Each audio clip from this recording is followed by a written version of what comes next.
आज Doubtnut app download करें। Doubtnut पर अपने सभी गणित, रसायन विज्ञान, भौतिक विज्ञान और जीव विज्ञान के डाउट्स का करो सफाया।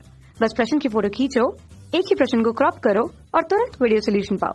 अभी डाउनलोड करें। प्रश्न हमें दिया हुआ है कि एक दूरी पर धनात्मक x दिशा में एक तरंग एक निश्चित चाल से जा रही है या आगे बढ़ रही है। तो इसके लिए x बराबर x नॉट किस स्थिति पर विस्थापन का मान होगा, ये हमें बता रहा है कण के विस्थापन को मूल बिंदु से। तो कण का विस्थापन x की दिशा में, और यदि ऊर्ध्वाधर दिशा में इस विस्थापन के मान को किससे व्यक्त किया जाता है, वो बराबर x नॉट और t के फलन से संयुक्त होगा, जिसका मान होता है capital A sine omega t। अब ये हमें बताया गया प्रश्न में, तो हमें पूरी तरंग के लिए विस्थापन का समीकरण क्या होगा वो हमें लिखना है। देखिए वो स्थितियां हमारे पास अलग अलग बनेंगी। तो पहले हम इसके आरेख को देख लेते हैं कि एक यहाँ पर डोरी है, डोरी मान लीजिए दोनों हिस्सों से बंधी हुई है, मान लीजिए। तो यहाँ पर हमने एक स्थिति को आबद्ध रखा है और दूसरी स्थिति को भी यहाँ पर आबद्ध रखा है। अब चलिए इस पर यदि हमें तरंग उत्पन्न करना है तो हम इसे किस प्रकार तरंग उत्पन्न कर पाते हैं। देखिए यहाँ पर यदि हमें उस पर तरंग उत्पन्न करना है तो हम उसकी प्रारंभिक लंबाई को मान लीजिए L हमने मान रखा है, ठीक है। अब यहाँ पर इस स्थिति पर हम क्या करते हैं, उसे यहाँ पर थोड़ा सा ऊर्ध्वाधर विक्षेपित करके छोड़ दिया जाता है। ऊर्ध्वाधर यदि विक्षेपित हमने करा तो इसकी स्थितियाँ अब क्या रहने वाली हैं, ये इनके कण जो हैं ऊपर की ओर किसी अधिकतम ऊंचाई तक जाएंगे। जैसे हम यदि धनात्मक ऊपर की ओर गया तो उसे हम क्या लेंगे, हम आयाम के रूप में प्रस्तुत करते हैं, और ऋणात्मक के रूप में वैसे ही आयाम परिवर्तित होता है। इस प्रकार आयाम का परिवर्तन होता है, ठीक है। तो आयाम का परिवर्तन और जाके किसी एक स्थिति पर वो मिल जाती हैं। तो ये हमें तरंग के कणों के कंपन को बताया गया है, जहां पर बोला जा रहा है कि x की धनात्मक दिशा की ओर गति पर बढ़ रही है। तो हम इसे किस प्रकार दिखाना चाहिए, इसे हम दिखाएंगे कुछ इस तरह से।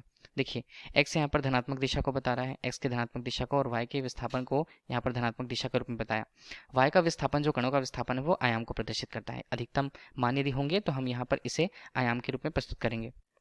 ये स्थितियाँ आयाम होंगी, चाहे हम उसे धनात्मक रूप में ले चाहे ऋणात्मक रूप में ले, तो ये a के मान को बताता है।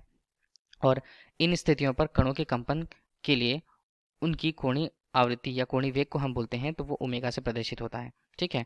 तो यहाँ पर पहले दो स्थितियां हम ले लेते हैं। पहले प्रश्न में बोला गया है कि देखिए यहाँ पर x बराबर 0 से x बराबर 0 मूल बिंदु से हमने स्थिति देखी कि x तक उसका विस्थापन कितना हुआ है, और किसी क्षण t पर यदि हम उसके विस्थापन को देखते हैं तो वो x से प्रदर्शित होता है, ठीक है। तो पहली स्थिति हमारे पास क्या रहने वाली है कंपन के लिए, कि हम लेते हैं x को, जो x है समय के साथ वो x नॉट से बड़ा है। स्थिति हमने ली है कि पहला कण यहाँ पर मौजूद है और दूसरा कण कुछ यहाँ पर मौजूद है। तो दोनों की स्थितियां हम देख पा रहे हैं कि x नॉट का जो मान है वो कम है x से, ये हम बताते हैं। तो कण यहाँ पर मौजूद है, तो कण का समय के साथ क्या परिवर्तन होता है ये हम देख रहे हैं। तो समय के साथ यदि हम परिवर्तन देखें तो हम बोल सकते हैं कि विस्थापन जो होगा कणों के लिए, विस्थापन निर्देशांक की बात करते हैं। विस्थापन निर्देशांक किनके लिए, x के लिए यदि हम बात करें तो उस कण के लिए विस्थापन आरेख के लिए समय भी लेना होगा। तो जो कण x रूप में विस्थापित होता है उसके लिए लिया गया समय कितना होगा, चलिए हमने t मान के रखा है।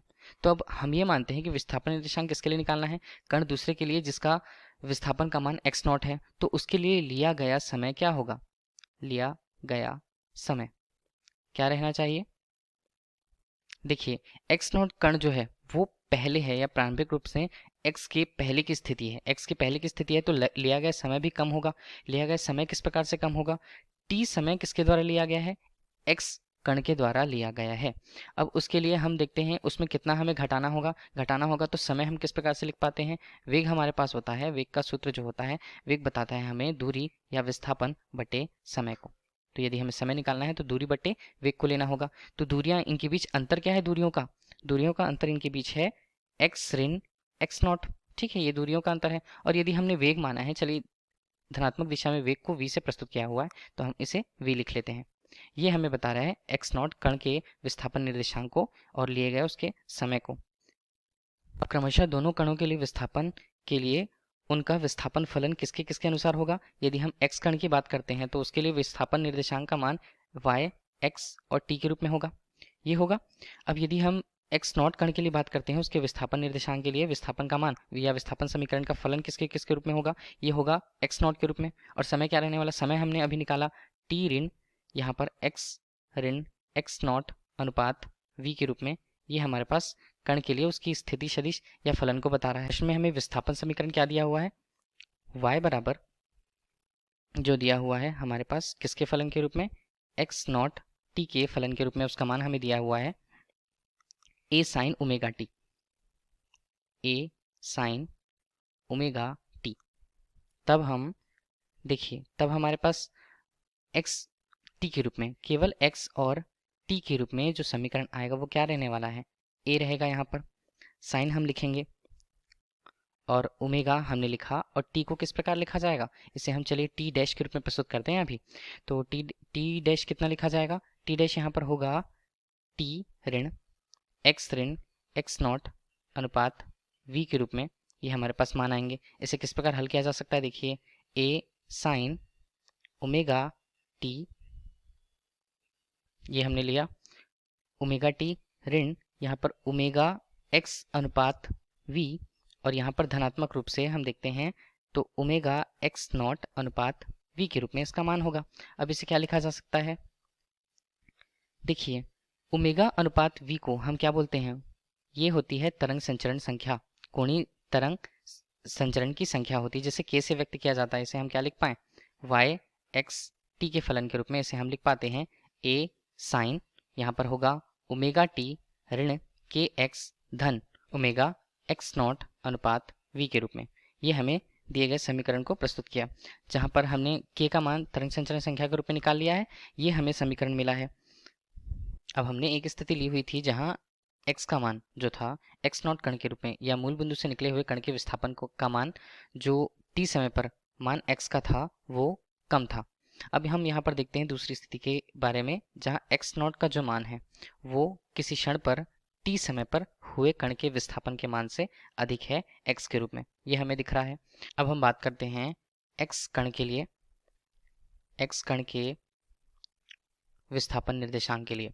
विस्थापन निर्देशांक जो हमें दिखा रहा है कि x कण का विस्थापन निर्देशांक समय के साथ कितना है, समय उसके लिए कितना लगता है, समय उसके लिए लिया गया समय विस्थापित होने के लिए वो समय t से व्यक्त होता है। अब देखिए x नॉट कण जो उसके बाद वहां पर उस बिंदु पर आता है, तो x नॉट कण के लिए हम लिया गया समय यदि देखें तो समय का मान क्या होगा, समय का मान थोड़ा अधिक रहने वाला है, t धन वो अधिक कितना होगा, वो अधिक होगा। यहाँ पर फिर से हमने देखा समय के साथ, तो समय यदि हम देखते हैं तो दूरी बटे वेग के रूप में प्रदर्शित होता है। तो उनके बीच की दूरी कितनी, उनके बीच की दूरी चूंकि x नॉट अधिक है और x का मान कम है उससे, तो हमने उसकी तुलना करी और वेग को हमने v माना है धनात्मक x की दिशा पर।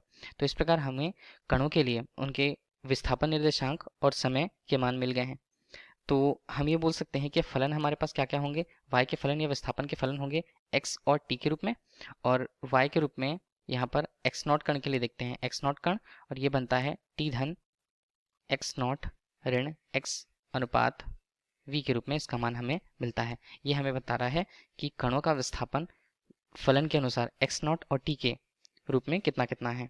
तो यदि उनके समीकरण हम लिखें तो y बराबर हमारे पास क्या आएगा, y बराबर हमारे पास होता है a साइन ओमेगा टी, ये तो था।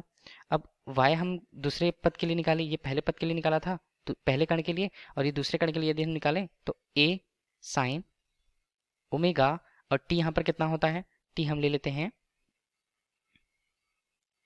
t धन x नॉट ऋण x अनुपात नीचे v के रूप में। ठीक है, ये हमें मान मिले। अब इन्हें किस प्रकार से हल किया जाएगा, y बराबर हम लिखते हैं a साइन ओमेगा टी, देखिए यहाँ पर धन हम करें तो ओमेगा एक्स नॉट अनुपात v के रूप में और ऋण ओमेगा x अनुपात v के रूप में। देखिए यहाँ पर ओमेगा अनुपात v को हम क्या बोलते हैं, तरंग संचरण संख्या k से व्यक्त करते हैं, तो k से हम इस संख्या को लिख लेंगे। क्या मान बनेंगे इसके, y बराबर a साइन ओमेगा टी, यहाँ पर फिर से हमने लिखा ऋण के x और धन ओमेगा एक्स नॉट अनुपात v। तो देखिए जो समीकरण अब हमें प्राप्त हुए हैं, जहाँ पर ऋण के x का मान हमें धनात्मक दिशा पर, यहाँ पर ऋण के x का मान हमें क्या बताता है, धनात्मक x की दिशा में तरंग का संचरण है दिशा में। और हमने पहले समीकरण को भी देखा तो भी वो क्या था, वो भी हमारे लिए धनात्मक x दिशा में ही जा रहा था। तो हमें इस प्रकार से देखिए इस समीकरण द्वारा कणों के संचरण की दिशा हमें विस्थापन समीकरण के रूप में प्राप्त हुई। यही दोनों स्थितियों पर विस्थापन समीकरण के मान को बताता है। इस प्रश्न का उत्तर है। धन्यवाद। कक्षा 6 से 12वीं से लेकर नीट, IIT, JEE वो एडवांस के लेवल तक 1 करोड़ से ज्यादा छात्रों का भरोसा। आज ही डाउनलोड करें डाउटनेट ऐप या व्हाट्सएप करें अपने सारे डाउट्स 8400 400 400 पर।